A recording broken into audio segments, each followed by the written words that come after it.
Boa noite, pessoal. Estão me ouvindo aí? Estamos aqui com muita alegria, retornando ao Broward. Quem esteve aqui da última vez, lembra-se que nós falávamos sobre a saga dos arianos, que é um capítulo anterior a este capítulo 5º do livro A Caminho da Luz. E hoje a gente vai dar, então, continuidade, porque nós vamos ver que os hindus e os arianos estão estreitamente relacionados, muito fortemente relacionados. E todos dois, como todos sabem, fazem parte dos grupos étnicos que foram degradados para a Terra, vindos do sistema de Capela. Antes de mais nada, eu quero saber quem já leu esse livro aqui, ou estudou o livro. Levanta a mão. Really? Muito pouco. Pode dar um puxão de orelha espiritual aí? Pode? Gente, esse é um dos principais livros espíritas cristãos. O Marco Paulo, lá, nosso grande amigo lá do Portal Saber Espiritismo, chegou à seguinte conclusão, depois de estudar exaustivamente esse livro. Este livro de Emmanuel é o resumo da Bíblia inteira. Os pontos principais do Velho e do Novo Testamento. Tanto é que ele começa com a Gênese, lá na Bíblia, a Gênese de Moisés, né? O livro de Gênesis de Moisés, o primeiro capítulo de Emmanuel fala da Gênese planetária e ele termina com Apocalipse. Ele termina com a elevação da Terra à condição de mundo feliz. Não é nem mundo regenerado, mundo feliz. Então esse livro é o resumo sintético da Bíblia, é a história bíblica sob o ponto de vista espiritual, dentro da ótica espírita. Aqui nós temos a segunda edição, vejam aí com a dedicatória do Chico, né? Meu tio-avô, 1941. A primeira capa era aquela lá. Então, como eu disse, no capítulo anterior, ele vai falar sobre as raças adâmicas, que é um símbolo, né? Adão e Eva nada mais é do que um símbolo representando os degradados do mundo capelino. Acho que isso aqui está falhando. Vamos lá. Então, de Capela vieram 4 grandes grupos étnicos e eles vão formar na Terra também, segundo Emmanuel, eles vão se agrupar na face terrestre mantendo as afinidades, sintonias, inclusive as afinidades linguísticas de Capela. Isso é importantíssimo a gente entender e a gente compreender, porque a gente vai ver que as próprias línguas que surgiram na face terrestre, elas são derivadas, na realidade, de Capela.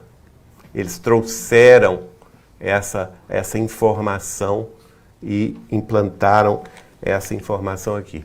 Então, esses 4 grandes grupos que eram antagônicos em Capela e continuaram antagônicos aqui, por isso que nós temos tantas brigas até hoje, tá certo? São os arianos, os hindus, os egípcios e os hebreus. E por que eu disse nessa sequência? Porque é a sequência dos grupos que vieram. Os primeiros foram os arianos, os segundos os hindus, os terceiros os egípcios e os últimos os hebreus. Ajuda aqui, não está funcionando. Inicialmente, nesse mapa aí, a gente vai ver que 3 delas se situaram ao longo de grandes rios, né? Os arianos, depois de certo ponto, eles vão se situar entre os rios Tigre e Eufrates, onde hoje é o Iraque, essa região assim tão pacífica, né? O Iraque, Kuwait, Irã, aquela região lá. Os egípcios se situaram ali em verde, em torno do rio Nilo.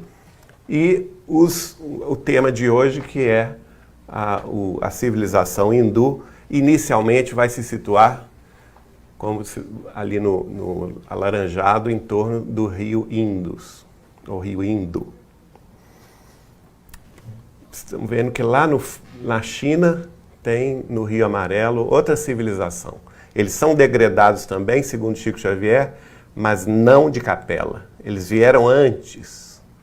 Toda a etnia amarela na Terra, inclusive a linguagem deles é diferente, né? A forma de se expressar, o uso do cérebro é diferente. Eles não são degradados de capela. São degradados também, mas de outro mundo e, segundo as tradições japonesas, de Aldebaran, de um planeta que gira em torno de Aldebaran. Os primeiros a chegar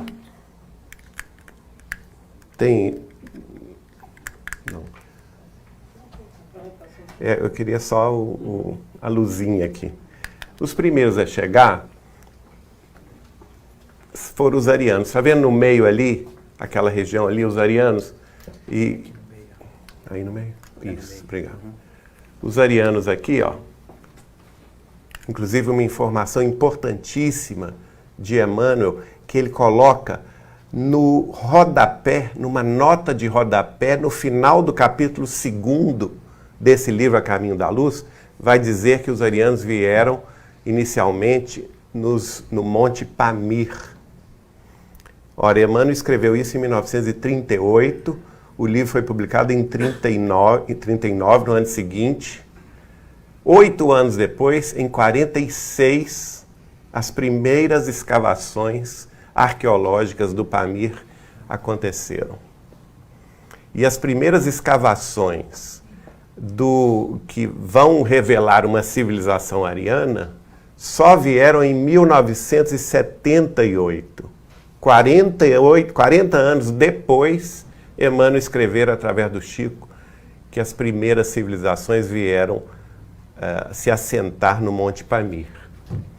E lá ele vai falar que os arianos, eles, por serem submissos, por serem não religiosos, serem ateus mesmo, nenhuma ligação com a religião, eles chegaram na Terra e com a seguinte cabeça: aqui vai ser o nosso paraíso, a gente vai se misturar ao povo local e vou viajar, vou conquistar a Terra.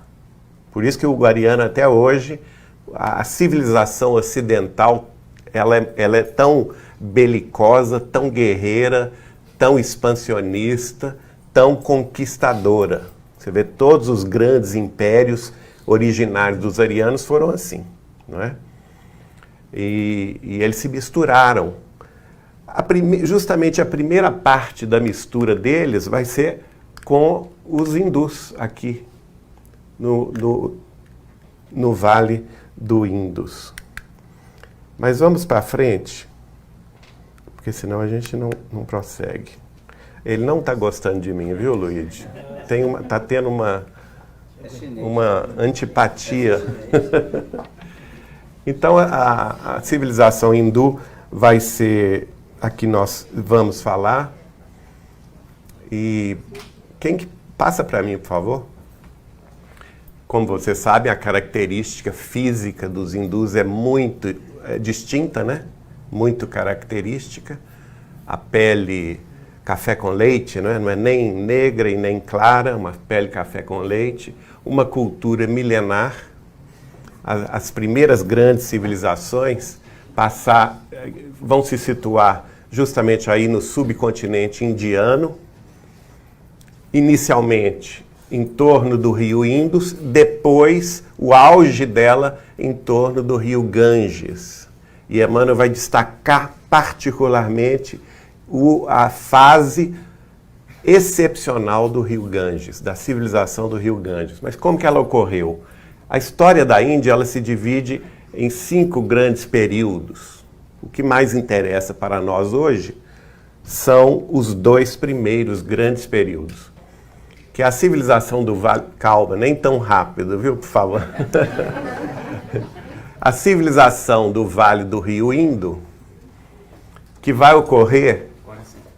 Para frente, para trás, meio. Obrigado. Vai ocorrer, então, entre 3.000 a.C. e 1.400 a.C. Essa é uma civilização extraordinária. Os arqueólogos vão encontrar, inclusive, a maior cidade da antiguidade, totalmente preservada, a cidade de Mohenjo-Daro, que nessa ocasião, imagine, quase 3.000 anos antes de Cristo, abrigava quase 100 mil habitantes, 90 mil habitantes. É a civilização do Vale do Rio Indo. É a primeira encarnação dos hindus originários de Capela.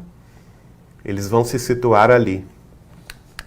Na segunda fase, veja bem, é a civilização védica, também conhecida como civilização ariana. Olha só, os arianos descendo do Monte Pamir, do centro da Ásia, que era o local onde eles viviam, as primeiras grandes civilizações arianas, elas antecedem os hindus em quase 2.000 anos, algumas até 3.000 anos. Há registros de cidades arianas com 8.000 anos de antecedência das datas de hoje, quer dizer, 8.000 a.C., 10.000 anos atrás, o que coincide com o que Emmanuel diz no livro A Caminho da Luz, que ele fala exatamente nesse período de 10.000 anos atrás. E como eles eram nômades e estavam sempre viajando, conquistando povos, se misturando com os povos que eles encontravam, vai ter um período que eles vão descer do centro da Ásia em direção à Índia e vão invadir por volta de 1400 a.C., vão invadir a própria civilização hindu que já estava lá no seu auge. E aí nós temos uma civilização chamada Védica, ou Védica ariana, em que por volta, a partir de 2.600 a.C. até 1.400 a.C., vão misturar arianos e hindus, dois grupos étnicos vindos de Capela. Parece que não houve grande dificuldade deles se misturarem. Isso é que é interessante. O que indica que provavelmente em Capela eles eram mais amigos do que os demais. Tá certo? Inclusive por afinidades linguísticas também. A gente vai ver por quê. Então a chegada dos hindus, como eu disse, o auge da primeira fase, 2.600 a.C., aqui está o rio Indus, não é? E as primeiras cidades, Mohenjo-Daro era essa cidade aqui, de 90 mil habitantes. Uma outra grande cidade é a cidade de Harappa. E a civilização foi chamada de civilização Harappan.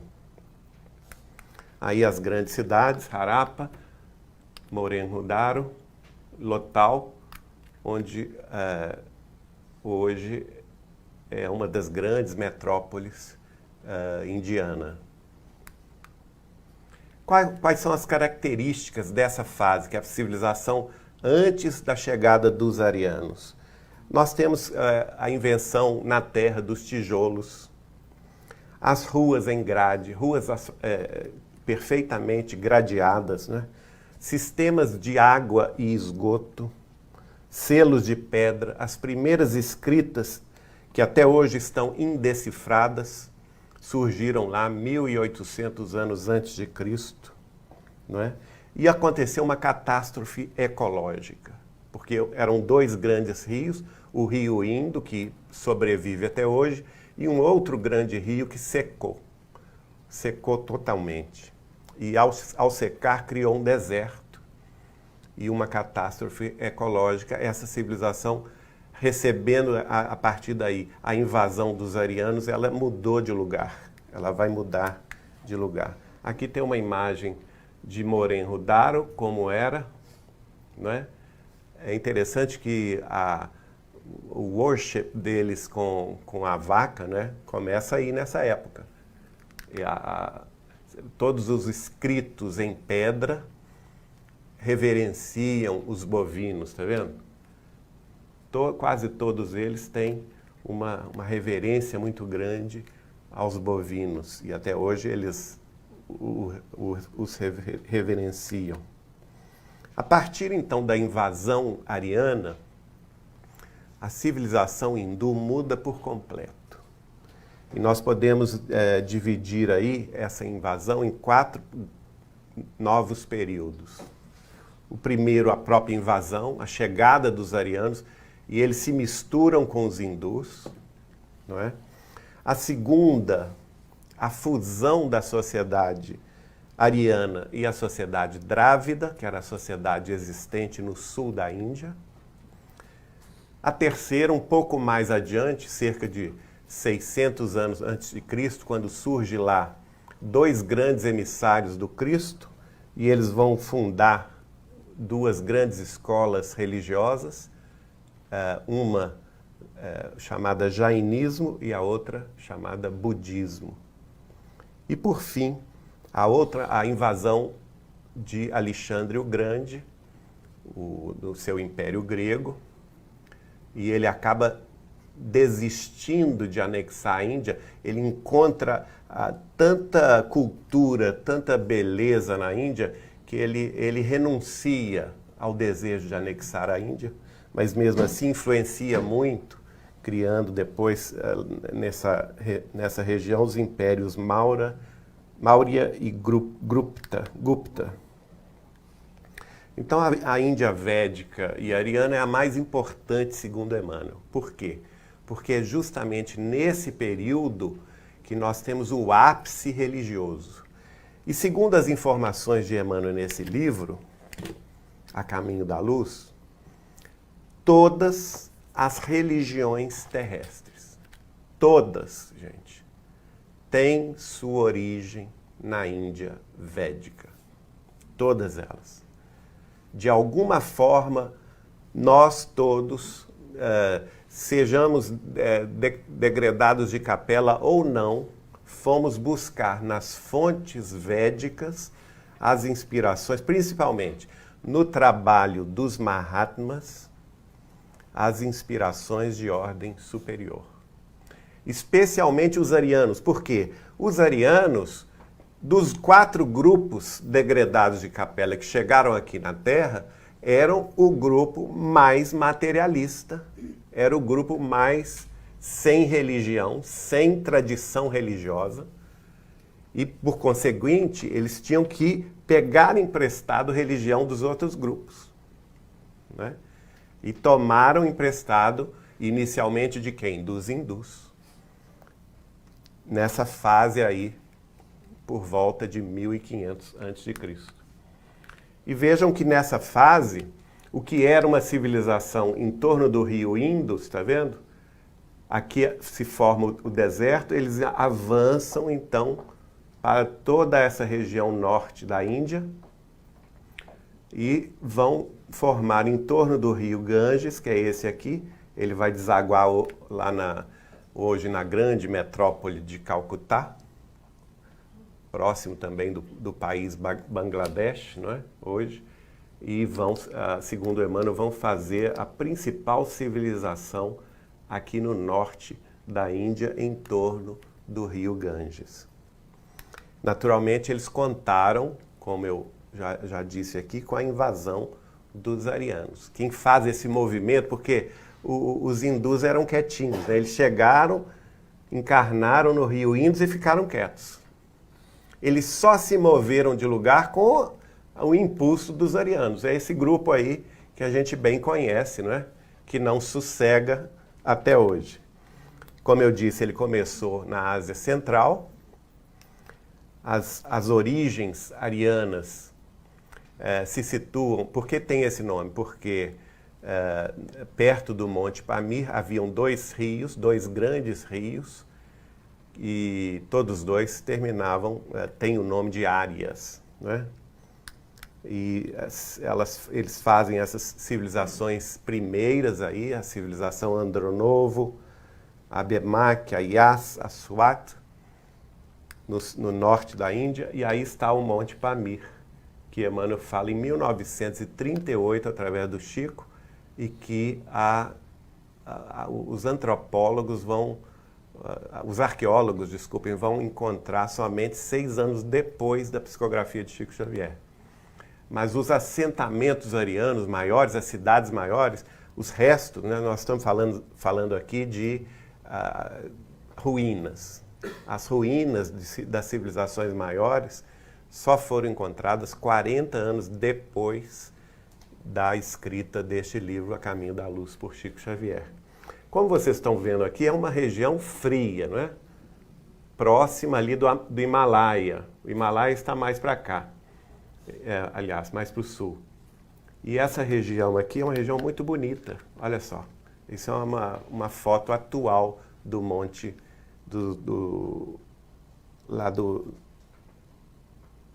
dessa região.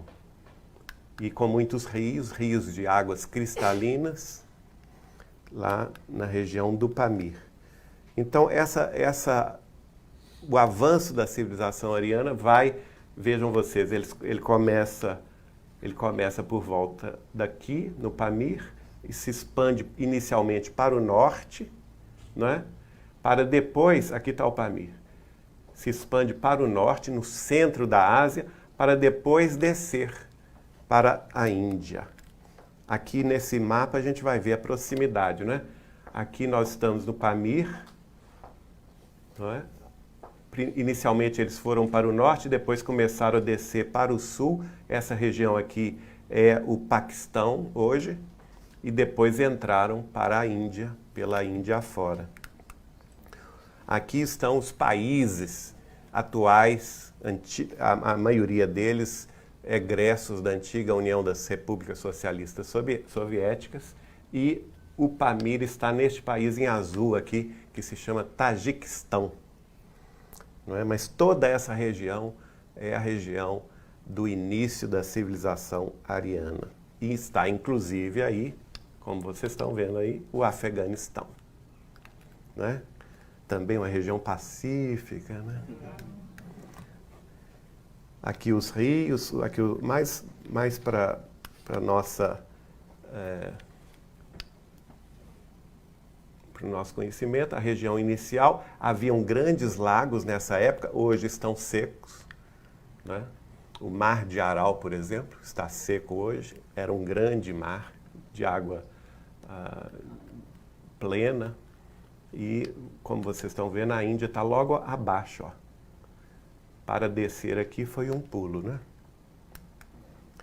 E aqui os rios, os Amudarya e o Sirdarya, são os dois grandes rios dessa região que deram nome, então, ao povo ariano.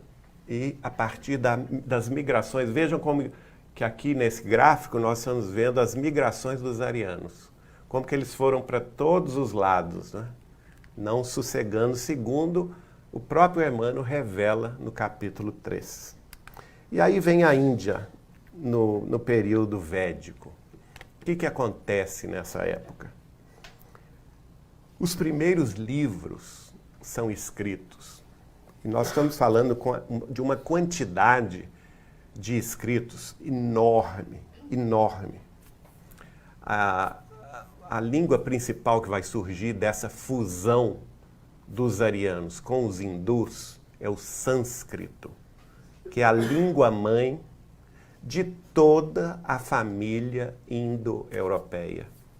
Hoje em dia, no século XXI, nós temos 176 idiomas que são filhos do sânscrito, inclusive o português, o inglês, todas as línguas indo-europeias são filhas do sânscrito. Então vejam a importância dessa migração desses dois grupos capelinos para a Terra. Não é? Eles vão imprimir na Terra sua própria cultura, suas próprias tradições culturais, linguísticas, religiosas, e vão passar isso adiante para nós. Nessa época, então, que surge os Vedas, os primeiros, que nada mais é do que um tratado, um conjunto de hinos religiosos, de preces, de fórmulas mágicas e comentários sobre a natureza humana, sobre o universo. Para vocês terem ideia, somente 10% está traduzido. 90% desses escritos são ainda não decifrados. Então, olha o grau de conhecimento que está ali inserido, que está ali dentro desses escritos. Há astrofísicos, por exemplo, que vão estudar textos dos Vedas que falam sobre os Vimanas, por exemplo, grandes naves voadoras que são, vamos dizer assim, não tem combustível, elas voam segundo eles, por repulsão eletromagnética, ou alguns chegando à conclusão, inclusive, que elas usavam as ondas gravitacionais. Coisas muito avançadas, né? Existe a descrição, mais adiante a gente vai ver isso num outro texto, que é um texto chamado Mahabharata, a descrição de uma guerra nuclear, com bombas atômicas e tudo. E os antropólogos e arqueólogos e estudiosos da linguística antiga, eles ficam sem saber, mas como que essa guerra não pode ter acontecido? E realmente não aconteceu na Terra. Né? Segundo Chico Xavier, essa guerra atômica aconteceu em Capela. Então, nada mais são do que registros mnemônicos de memória desses grupos exilados de Capela. E por isso mesmo perderam o paraíso. Né? Foram expulsos, Adão e Eva, comendo a maçã do pecado, instigados pela serpente, né? Comeram a maçã do pecado, que nada mais é do que a bestialidade humana, de se matar uns aos outros, e foram expulsos do paraíso, quer dizer, degradados de Capela para um mundo extremamente primitivo, que a Terra, vamos pensar, a Terra 5.000 a.C., gente, não tinha nada, nem agricultura tinha aqui, era zero, era um mundo totalmente primitivo, não é? E aí a importância dos Vedas, ela se situa aí em toda a nossa história como base filosófica e religiosa para todos os povos terrestres. Vejam que nessa época da fusão dos arianos com os hindus, todas as representações em pintura mostram exatamente isso, um de pele clara e outro de pele mais morena. Outro exemplo. Né?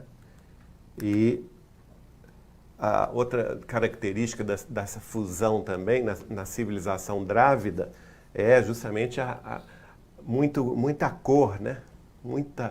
Tudo é muito vibrante, a arquitetura, as cidades, os templos, muito coloridos. E é nessa época, como eu disse, que o principal pilar dessa nova sociedade chamada Sociedade Védica vai ser, então, os escritos da religião chamada Vedismo, que tem muito a ver com o espiritismo hoje, há muita coisa. Já estava lá, não é? Então, Vedas é o quê? É o livro do conhecimento sagrado. Textos sagrados em sânscrito. E havia outro tipo de escritas também, que eram os textos poéticos, chamado Rig Veda, que era o Veda das estrofes e dos hinos, dos poetas.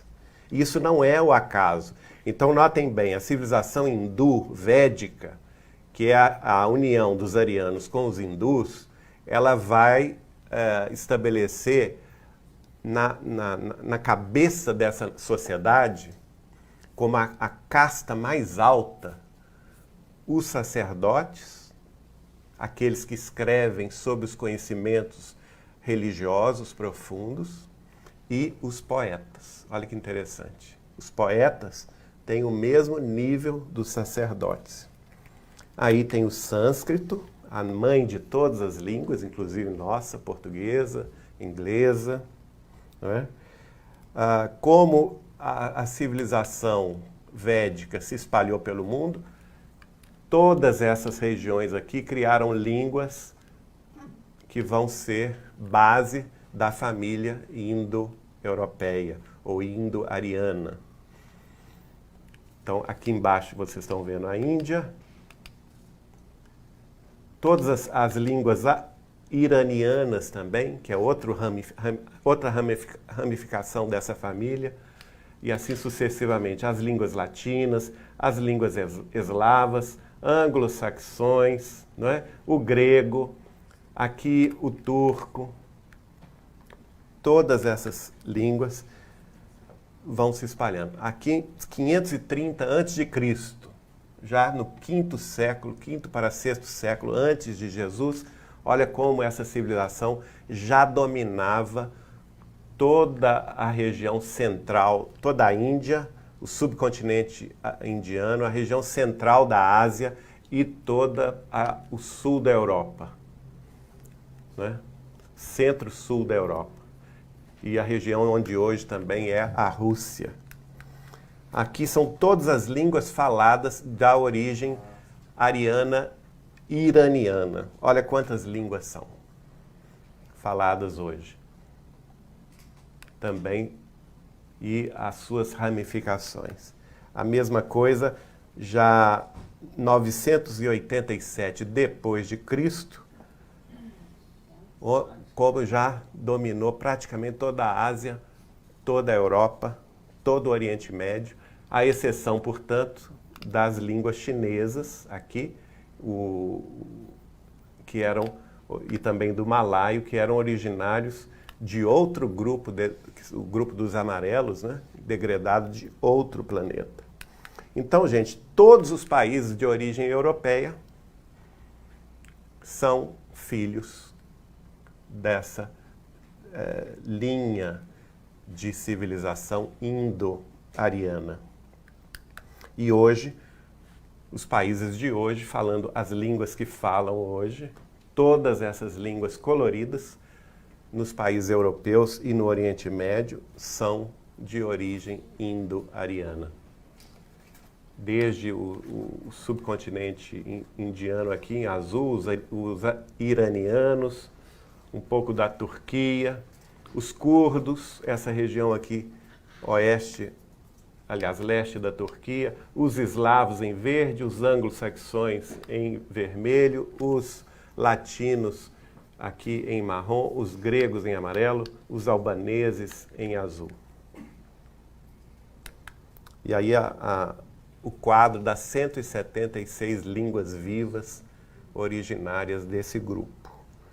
As línguas que estão em verde são as que estão vivas, as que estão em vermelho já morreram, entre elas o latim.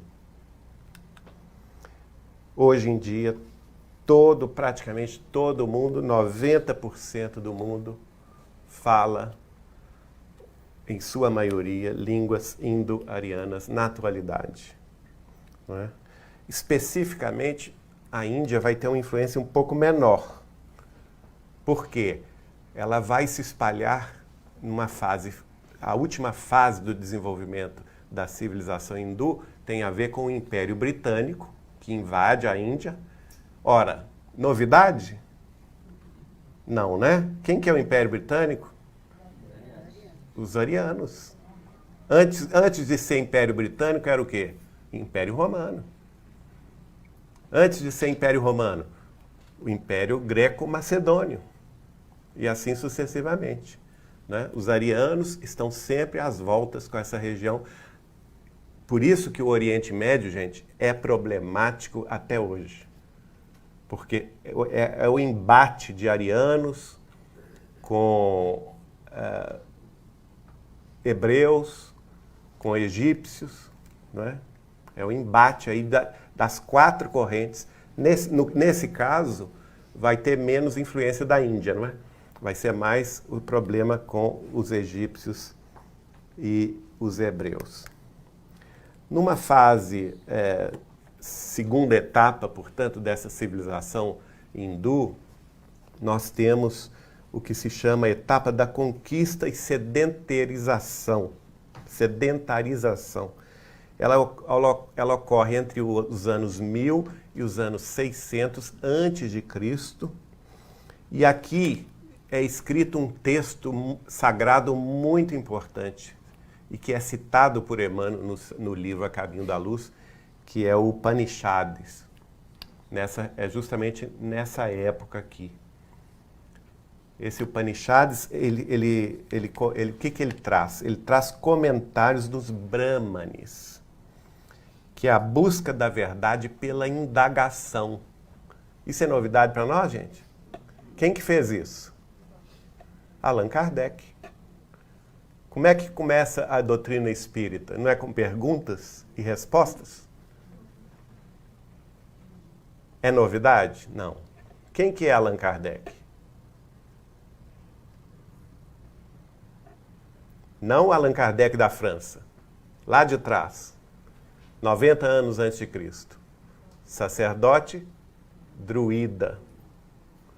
Os druidas eram o quê? Uma civilização da Bretanha que floresceu até mais ou menos 90 anos antes de Cristo e se espalhou pela parte da Bretanha na França e na Grã-Bretanha, não é?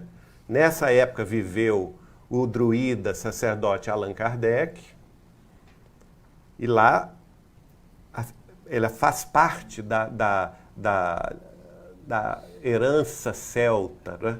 Da herança dos conhecimentos superiores em matéria de espiritualidade, que é o quê?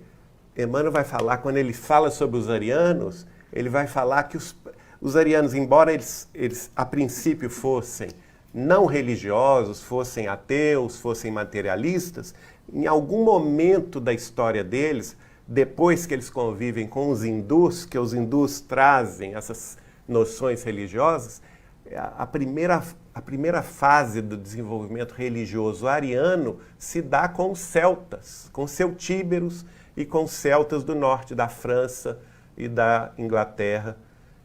E a base religiosa desse grupo é justamente o druidismo de Allan Kardec, né? Onde que ele aprendeu isso? Lá, muito antes de ser Allan Kardec, né? Lá 1000 anos antes de Cristo, lá com os Brahmanes da Índia. Busca da verdade por indagação, né? Perguntas e respostas. Nessa época também surge esse outro texto que eu já fiz menção, que é o Mahabharata Gita, 950 a.C. É neste texto que está uma parte, grande parte, relatando o quê? Uma guerra atômica, uma guerra nuclear, que eles chamam de guerras entre deuses e demônios. E é impressionante os relatos. Se você for pesquisar esse texto, você vai ver que era impossível que aquele povo de 1000 anos antes de Cristo tivessem noções dentro da Terra sobre essa questão de guerra, né? As máquinas de guerra, eles descrevem aviões, eles descrevem máquinas voadoras, descrevem bombas atômicas de destruição em massa. Ora, não é compatível com o conhecimento terráqueo daquela época. Nós só tivemos isso no século XX na Terra. Então, de onde vem isso? Do passado, de outro planeta, que é o planeta que gira em torno de Capela, que eles destruíram. Eu estou falando eles, mas é todos nós, viu, gente? É muito fácil a gente falar eles, né? O Chico Xavier falou comigo, olha, é muito fácil saber quem é degradado ou não. Basta acreditar em reencarnação. Se acreditou em reencarnação, é degradado. Então nós espíritas estamos, desculpa a expressão, mas estamos, né, já carimbados aí com nosso passaporte de muitas bombas. Se não for uma só, né, pode ser várias. Agora nós vamos entrar na parte que Emmanuel fala sobre o grande erro dos hindus. Por quê? Eles chegaram, se situaram então no subcontinente indiano, inicialmente no Vale do Rio Indus, depois no Vale do Rio Ganges, e não se moveram mais, ficaram parados. Tiveram grandes inspirações, grandes enviados religiosos que vieram trazer esses conhecimentos superiores, mas o orgulho cristalizou a sociedade hindu. Por quê? Porque eles estabeleceram essas castas. E essas castas são até hoje, viu, gente? Em algumas partes da Índia isso vive, isso é real até hoje. São bastante reforçadas e eles não conseguem vencer isto. Então as principais castas são as dos brahmanes, que são sacerdotes e poetas. Essa é considerada a classe superior, como se fosse o suprassumo de capela, tá certo? Os kshatriyas, que são os governantes e os guerreiros. Os vaixas, que são os mercadores e artesãos. E há duas classes baixas, que são até hoje consideradas não dignas. A classe dos sudras, que são os serviçais, e a classe dos párias, ou dalit, que são os marginalizados pela sociedade. Então, no inconsciente coletivo desse grupo capelino, o que eles fizeram? Lógico, eles eram superiores espiritualmente? Eram. Culturalmente? Eram. Intelectualmente? Eram. Não resta dúvida disso. Moralmente? Eram? Não. Porque foram degradados para um planeta primitivo, é porque eles tinham primitividade, tinham bestialidade dentro dos seus corações. Mas ao chegar aqui, eles estabeleceram essa divisão entre os três primeiros grupos, que eram os grupos considerados dignos, os brahmanes, kshatriyas e vaixas, e os outros que eram os indignos e os intocáveis, que eram nada mais são do que os habitantes da Terra. E até hoje, gente, os párias, por exemplo, que são os intocáveis, eles dão a eles tarefas definidas. Por exemplo, quem faz a cremação dos corpos são os párias. Só eles. E por causa disso, nenhum das outras castas se mistura ou passa perto deles. Muito menos conversar com eles. Muito menos dar a mão para eles. Veja que essa é uma situação tão forte que Emmanuel comenta que nem Gandhi, com toda a sua missão espiritual, quis mexer nisso. Quando ele foi questionado sobre isso, ele que era um grande enviado, trazendo a libertação da Índia do jugo britânico e tudo, na hora que ele foi proposto a ele que ele mexesse nessa estrutura de castas, ele falou, não, isso eu não mexo. Não vamos entrar nisso. Porque isso é perder trabalho. Né? Então essas varnas, que são as divisões sociais na Índia até hoje, são muito reforçadas. Por exemplo, isto é a tradição indiana. Proibição do casamento intercastas. Então, a pessoa que nasce numa casta, vive nessa casta e vai morrer nessa casta. Só pode se casar com pessoas desta mesma casta. A distinção de puro e impuro. As três primeiras castas são puras, as duas últimas são impuras. De onde vem isso? Da concepção de quem era de capela era mais elevado, quem é da terra é menos elevado. Né? Então, é uma distinção que ela é temporal e espiritual. Os brahmanes e kshatriyas se opõem, portanto, às massas. Os brahmanes, kshatriyas e vaixas se opõem aos sudras e aos párias. Dentro dessa miscelânea, que é o grande ponto negativo da civilização hindu, que Emmanuel reforça bastante no capítulo 5 do livro A Caminho da Luz, surge o brahmanismo e a noção que Brahma é o deus dos brahmanes. É nessa época que surge, então, o rito das 3 divindades. Então, quem já foi católico, ou tem parentes católicos, ou ainda é católico, né, pode até ser, a noção da Santíssima Trindade não tem nada de cristã, gente. A noção da Santíssima Trindade é isso aí.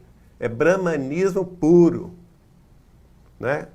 São os 3 deuses. É o Brahma, Deus criador de todas as coisas, para o qual tudo regressa, que é o Brahma. Vishnu, que é o Deus conservador, e Shiva, que é o Deus destruidor. Como que a gente pode ver isso na doutrina espírita? Que é Deus? Pai criador, né? Inteligência suprema, criador de todas as coisas. Brahma. Vishnu, lei de conservação. Aí, ó, Deus conservador. Shiva, lei da destruição. Deus destruidor. Né? Nessa época surge, então, a noção da ideia do karma, coisa que nós espíritas tanto falamos, né? Tanto estudamos. Karma, dharma, né? A ideia bramânica do castigo ou da recompensa, em conformidade com o cumprimento da lei, que é o dharma. Quem cumpre a lei e os deveres está dentro da lei do dharma. Não adquire novos compromissos, não adquire karmas, não adquire débitos.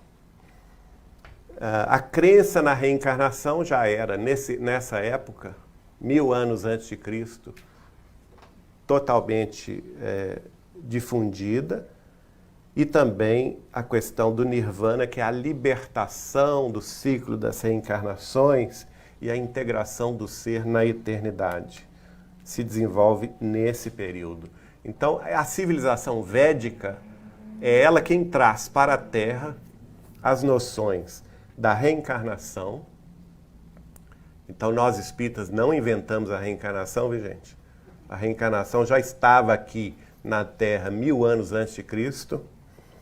A questão do moksha, que é a libertação do espírito após o ciclo das provas e das expiações, que hoje nós falamos em regeneração, né?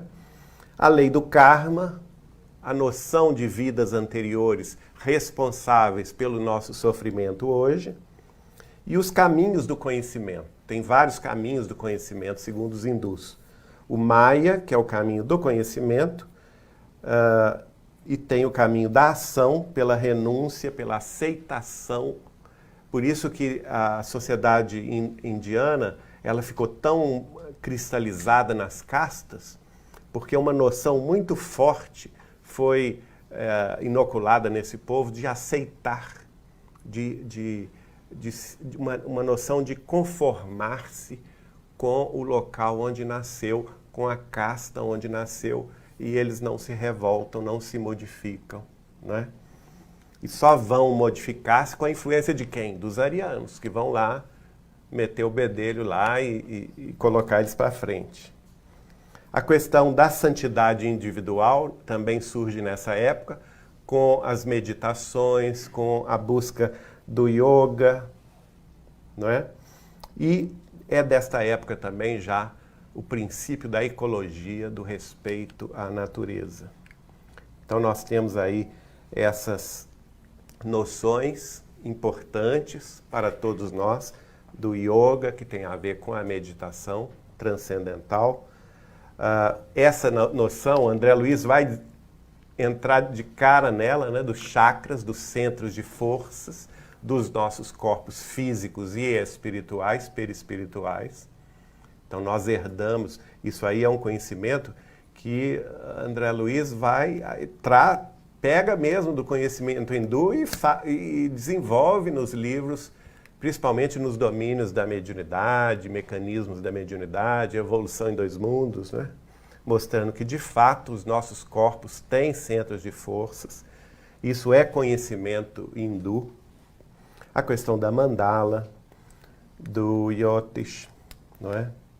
E aí vem uma terceira etapa do desenvolvimento da sociedade indiana. Emmanuel vai falar que são emissários do Cristo, um deles chamado até hoje de Buda, que nada mais é do que a personalidade de Siddhartha Gautama, não é? Então, nessa fase, ela é uma fase muito rica para a humanidade, porque nós estamos vivendo aí entre o século VI e o século V a.C., justamente na Índia, 2 grandes enviados do Cristo vão estabelecer as bases de novas religiões. É nesta época que está na Grécia o quê?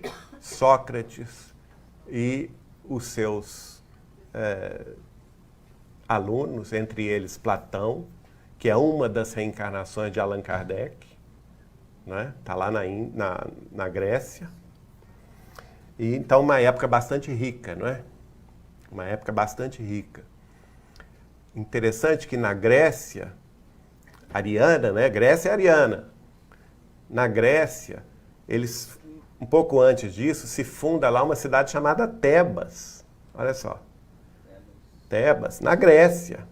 E Emmanuel fala que os herdeiros dos egípcios, da classe, dos conhecimentos mais altos dos egípcios, né, com Ísis, o culto a Ísis, o culto a Osíris, lá no Egito, foram transplantados para a Grécia, para Eleusis.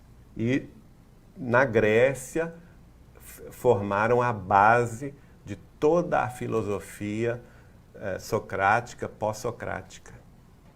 Filosofia esta que, segundo Kardec, é precursora do cristianismo. Está lá no Evangelho segundo o Espiritismo. Notem as ligações, está tudo ligado? Uma coisa amarra na outra. Mas voltando à Índia, essa fase aqui é muito, muito rica. A fase do jainismo é uma religião que ela vai vigorar dentro da Índia. Por incrível que pareça, gente, o budismo, né, que começa na Índia com Siddhartha Gautama, ele não vige na Índia, ele vai ser exportado para os da raça amarela, da etnia amarela, e vai florescer fora da Índia, especialmente na China, no Japão e na Coreia. Então, 600 a.C.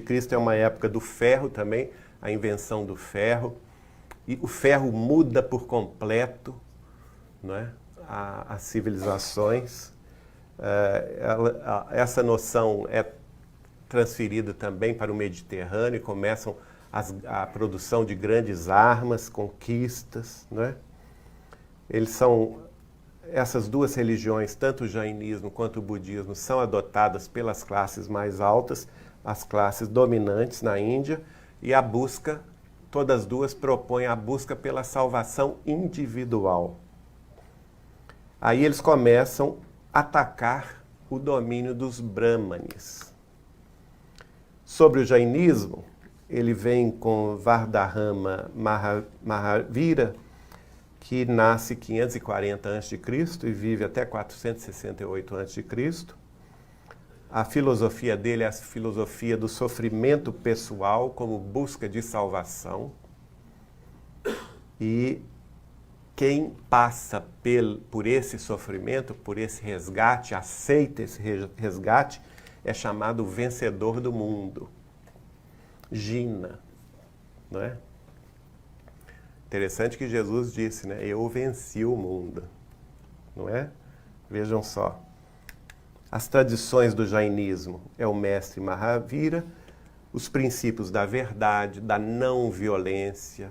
Gandhi, quando ele propõe a libertação da Índia sem violência, né, sem brigar, sem estapear lá os britânicos, ele está se inspirando no jainismo. princípios da não violência, da castidade, da não apropriação do que não lhe foi dado e do desprendimento das posses materiais. Isso aí fica muito arraigado na sociedade indiana. Por isso que o Ocidente tem tanta dificuldade de entender a pobreza indiana. Por que eles têm tanta dificuldade de vencer essa pobreza? Porque lá eles aceitam a pobreza como meio de resgate e salvação. Não é? E tem a questão também, a pessoa que está passando mal, ninguém ajuda. Porque eles acham que aquilo é o karma da pessoa. E você não pode interferir no karma da pessoa. E certa vez eu estava com o Chico, e chegou uma pessoa de São Paulo, que estava vindo da Índia, e ficou falando com o Chico, contando como é que ele tinha visto, que ele estava horrorizado, porque as pessoas, por exemplo, passavam mal na rua e ninguém ajudava, não é? Ninguém auxiliava e tal. E como que podia ser isso, Chico, falando com ele? As pessoas lá têm ideia do karma, do sofrimento, e ninguém ajuda. Aí o Chico falou com ele, não. E a pessoa perguntou assim, como que a gente vai entender isso dentro do espiritismo, dentro do kardecismo? O Chico respondeu assim, olha, eles entendem, e eles estão certos, de que a pessoa que está passando por um sofrimento, ela está dentro da lei do karma, dentro do resgate, da expiação necessária para o seu próprio burilamento. Eles não se enganam sobre isso. O problema que eles não perceberam, que o Espiritismo vai esclarecer com o cristianismo, é que se o karma da pessoa é passar pelo sofrimento, o karma de quem vê o sofrimento é o dever de minorá-lo. Que aí vem o cristianismo, né? A fraternidade, a solidariedade e tudo. Proximamente nessa época, Siddhartha Gautama, 563 a.C. até 483 a.C., vai fundar, é chamado sábio dos Sakyas, né? Sakyamuni, e vai falar que a natureza de Deus não é questionada. As tradições do budismo são as seguintes revelações. Primeiro, diz que o egoísmo e os desejos egoístas levam ao sofrimento, no que ele está completamente cheio de razão. Né? Segundo, diz que as pessoas buscam a completude, mas os desejos, a cobiça, o orgulho e o erro não completam as pessoas. Veja a sintonia com o que Kardec escreve, né? Quais são os males das sociedades humanas, da civilização humana? Orgulho, egoísmo, vaidade, né? Terceiro, fala que os desejos egoístas levam a pessoa a buscar o mundo externo. E isso traz dor e vazio. E o último, e o principal, quarto, é o caminho proposto por Buda do autoconhecimento que leva ao nirvana, ou seja, quando a pessoa elimina o orgulho. Isso tudo, a gente não vai prosseguir, que já entramos aqui no nosso final do tempo, mas falamos as duas principais fases da civilização hindu que são reverenciadas por Emmanuel, né? A principal delas, a fase védica, que trouxe esses conhecimentos todos para nós e dos quais todos nós somos herdeiros, de uma forma direta ou indireta, todos nós, como filhos das civilizações indo-arianas. De alguma forma, nós herdamos todos esses conhecimentos e eles são trazidos gerações a gerações, não é? Desde as primeiras civilizações,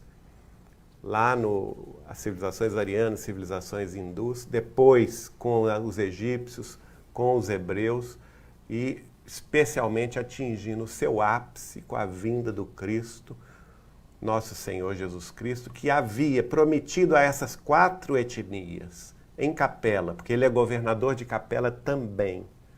Ele havia prometido a eles que eles estavam vindo para o mundo primitivo, mas que ele próprio, Jesus, iria recebê-los aqui e no futuro haveria de reencarnar para lembrar-lhes o caminho da salvação, o caminho da redenção espiritual, como de fato nós sabemos que Jesus o fez.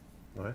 Da mesma forma, hoje Jesus está nos convocando aos degredados da Terra, que queiram ir para Quiron, um planeta primitivo. Quem quiser pode ir, é livre-arbítrio, né? Mas vai encontrar um planeta semelhante à Terra 7.000 anos atrás, tá bom? Sem nada, para começar do zero. E ele certamente, daqui a alguns milhares de anos, talvez irá lá nos resgatar de novo. Que Jesus nos abençoe para que isso não ocorra, né? Muito obrigado, pessoal.